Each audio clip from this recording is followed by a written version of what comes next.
Hello again. Just thought I'd do another little video on some of the bikes we're getting back in. We've just had this Honda here traded back in for one of our CFMOTO 450s. I just wanted to show people really what you're getting for your money, or your bang for your buck, as they say in America. Now I don't want to sound like I'm dishing the Honda, because they are a good solid bike, but I just wanted to show what you actually get compared to ours. So Farmers Weekly have done an article recently with everybody's prices and the specs of the bikes and things like that. So if I just show you, we've got our CFMOTO 450 there, the top one.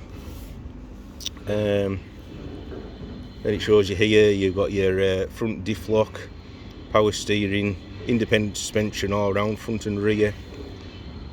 Well, if we go down to the Honda, so this is for this Honda 420 here. Power steering, yeah, we've both got that. Honda is a manual bike, which, yeah, it's fine if you like manuals. Automatics are maybe a bit more get up and go, you're up and away rather than changing gears all the time. Now, front diff, the CFMOTO front diff lock, yes it does lock. Honda has what we call limited slip diff. So once you're in four-wheel drive and if you get into a really boggy area, it will spin one front wheel and the other will stand still. It'll look for the easiest wheel to spin, if you like, whereas a lot of your other bikes, Yamaha especially, and our CFMOTO, they have a front diff lock which will make it a positive four-wheel drive, so all your front wheels are driving. What else have we got? Yeah, like I say, CFMOTO is independent suspension all around.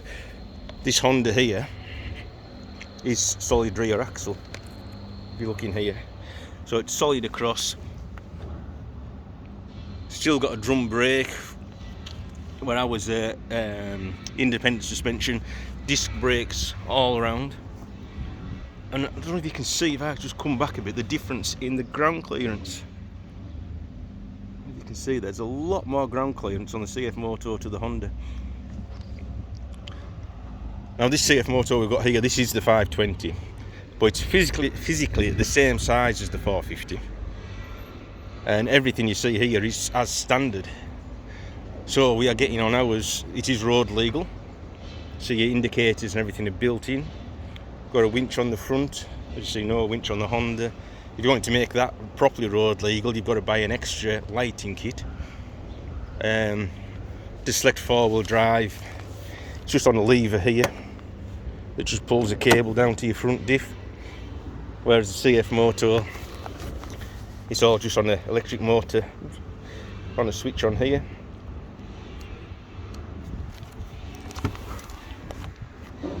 So it's just maybe a bit nicer finished off.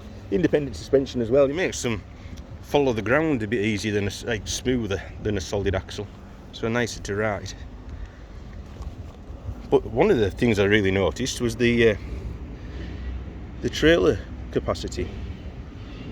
802 kilogram on the CFMOTO.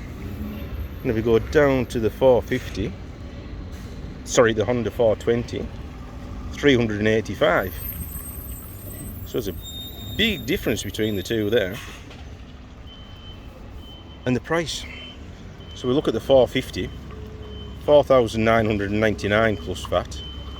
And go down to your Honda, like this one here, 8,350. So a big difference. Like if you go down to some of your top Honda 520, you're over £10,000. So there's a big difference in price. Like I say, you just seem to get a lot more kit on our CFMOTO to the Honda.